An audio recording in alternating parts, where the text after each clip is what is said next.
তো বন্ধুরা চলে আসলাম নতুন একটা ভিডিও নিয়ে। আর ভিডিওটি তোমরা প্রথম থেকে শেষ পর্যন্ত দেখতে থাকো, না হলে ভিডিওটিতে তোমরা অনেক কিছু মিস করে যেতে পারো। তো চলো শুরু করা যাক। তো দেখতে পাচ্ছ এখানে একটা শাক রয়েছে। এই শাকটাকে তোমরা কে কে চিনো কমেন্ট করে জানিও, আর না চিনে থাকলে বলে দিচ্ছি এটা হচ্ছে পাট শাক। তো বুঝেই গেছো এখানে পাট শাককে নিয়েই ভিডিওটা হতে চলেছে। তো পাট শাককে নিয়ে কি ভিডিও হতে চলেছে সেটা তোমরা শেষ পর্যন্ত দেখতে থাকো। তার আগে এখানে দেখতে পাচ্ছ পাট শাকের ডাঁটা থেকে পাতাটিকে আলাদা করে নেওয়া হচ্ছে, এবং দেখতেই পাচ্ছ এখানে পাতাগুলিকে সুন্দর করে আলাদা করে নেওয়া হয়েছে। এরপর পাতাগুলিকে যতটা সম্ভব একদম মিহি করে কুচিয়ে নিতে হবে। পাতাগুলো যতই মিহি করে কুচানো হবে ততই খুব ভালো। তো এখানে দেখতেই পাচ্ছ কিভাবে মিহি করে কাটা হয়েছে, এর থেকেও মিহি করলে ভালো। আশা করি এত সময় তোমরা বুঝে গেছো যে পাট শাকের একটা রেসিপি হতে চলেছে। তো এই রেসিপির জন্য কি কি উপকরণ লাগছে সেটা তোমাদের বলে দিই।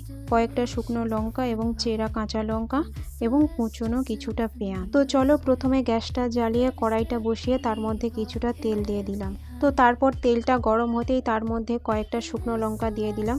এখানে বলে রাখি যে যেমন ঝাল খাও সেই পরিমাণে শুকনো লঙ্কাটাই দেবে।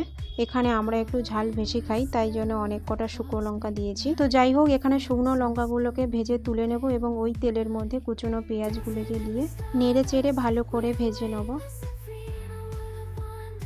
ঠিক যেমনটা দেখতে পাচ্ছ এই রকম লাল লাল করে ভাজা হয়ে গেলে ওর মধ্যে দিয়ে দেব পাট শাকগুলোকে। এরপর শাকগুলোকে পেঁয়াজ এবং তেলের সঙ্গে বেশ ভালোভাবে উল্টে পাল্টে নেড়ে চেড়ে ওর মধ্যে দিয়ে দেবো স্বাদ মতো লবণ এবং পরিমাণ মতো হলুদ গুঁড়ো। হলুদ এবং লবণ শাকের মধ্যে যত সময় না ভালোভাবে মিশছে তত সময় শাকটিকে উল্টে পাল্টে ভালো করে নেড়ে চেড়ে মিশিয়ে নিতে হবে। বেশ কিছু সময় নাড়াচাড়া করার পর গ্যাসের ফ্লেমটিকে মিডিয়াম আঁচে রেখে শাকটিকে ঢাকা দিয়ে রান্না করব।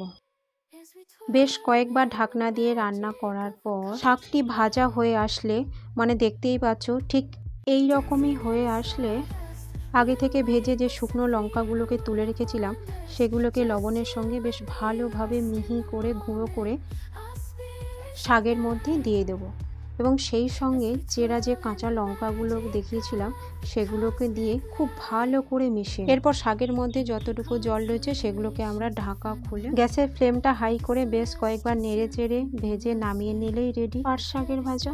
যদিও এই শাকটি অন্যান্য শাকের মতো ঝুরঝুরে ভাজা হয় না, একটু কাদা কাদাই হয়, কিন্তু খেতে অন্যান্য শাকেদের থেকে কিছু অংশে কম নয়। এটির ভাজা সত্যি অপূর্ব হয়। বিশ্বাস না হয় এইভাবে একবার বাড়িতে বানিয়ে দেখুন, তারপর না হয় এসে কমেন্টে জানাবেন।